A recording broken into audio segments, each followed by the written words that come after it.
You have been eating oatmeal for breakfast for years. It has always felt like one of the safest choices you could make.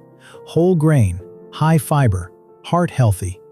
Every label and every article seems to confirm it. But one morning you check your glucose after breakfast. The number gives you pause.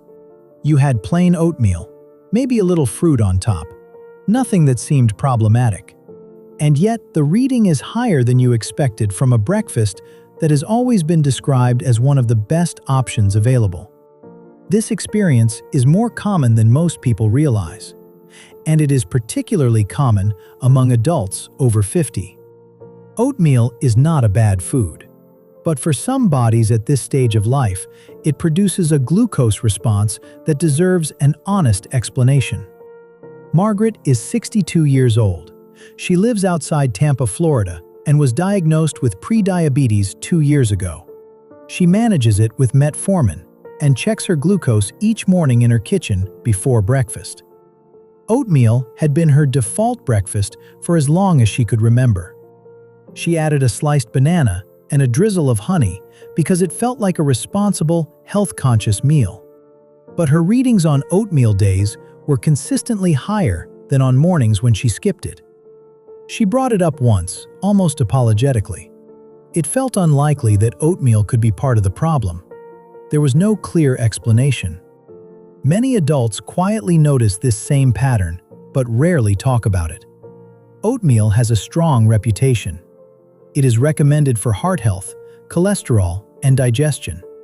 For most people, that reputation is well earned. But blood sugar response is more individual.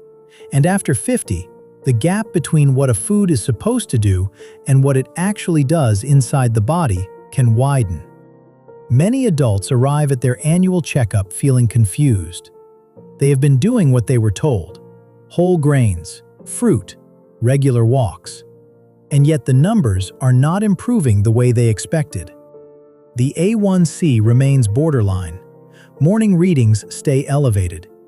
Energy after breakfast feels inconsistent. Something is not adding up. This is not a failure of discipline. It is a pattern, and patterns can be understood. To understand why oatmeal can raise blood sugar, we need to look at how it behaves in the body. Not all oatmeal is the same. Steel-cut oats are the least processed. They take longer to digest, and glucose enters the bloodstream more gradually. Rolled oats are partially processed.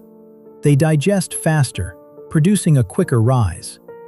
Instant oats are processed further. They break down quickly and deliver glucose into the bloodstream rapidly. Many adults believe they are eating a slow-digesting breakfast, but the form they are using may behave very differently. But there is another layer that matters even more after 50. Insulin sensitivity naturally declines with age. Think of insulin as a key and the cell as a lock. In a younger body, the key turns easily. Glucose enters the cell and clears from the bloodstream efficiently. After 50, the lock becomes more resistant. The key still works, but it takes more effort. Glucose stays in the bloodstream longer. The rise after meals becomes higher and slower to return to baseline. Now consider oatmeal on its own. If it is eaten without protein or fat, there is nothing to slow digestion. The glucose from the oats enters the bloodstream quickly. The body is already less efficient at clearing it, so the reading climbs higher than expected. What makes this confusing is that the same bowl of oatmeal can produce a very different result depending on what surrounds it. On one morning, eaten quickly and on its own, the rise may be sharp and noticeable. On another morning, with protein added and eaten more slowly, the response can look much more stable. The food itself has not changed, but the context around it has. This is why single readings can feel inconsistent. But when you look at several mornings side by side, the pattern becomes clearer. There is one more factor: toppings. Bananas, honey, dried fruit, flavored packets, and sweetened milk all add additional sugar. Each one may seem small on its own, but together, they can turn a simple breakfast into a concentrated glucose load.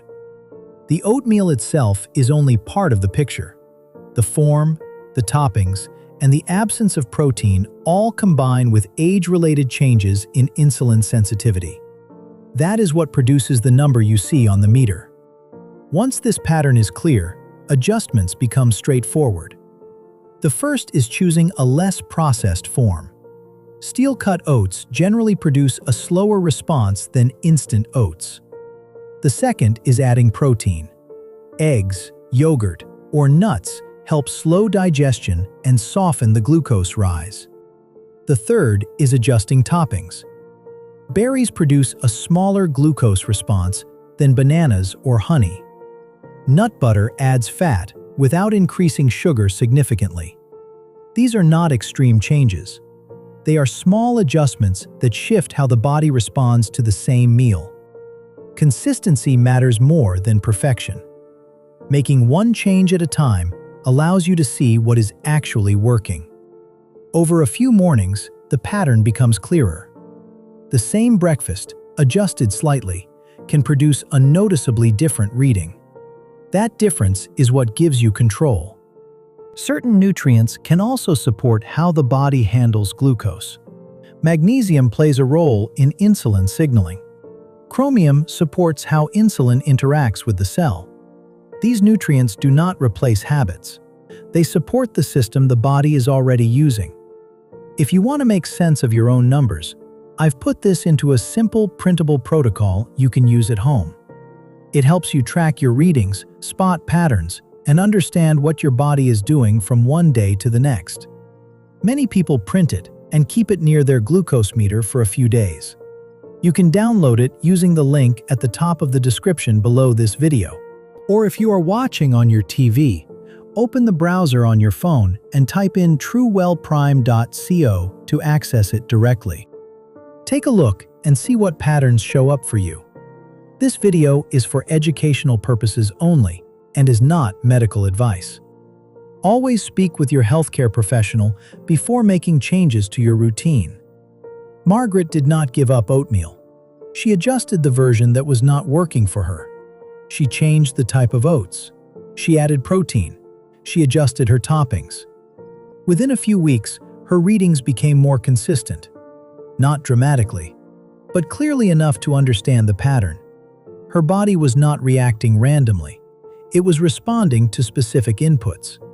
And once those inputs were understood, the outcome became more predictable. That is the goal. Not restriction, not perfection. Clarity.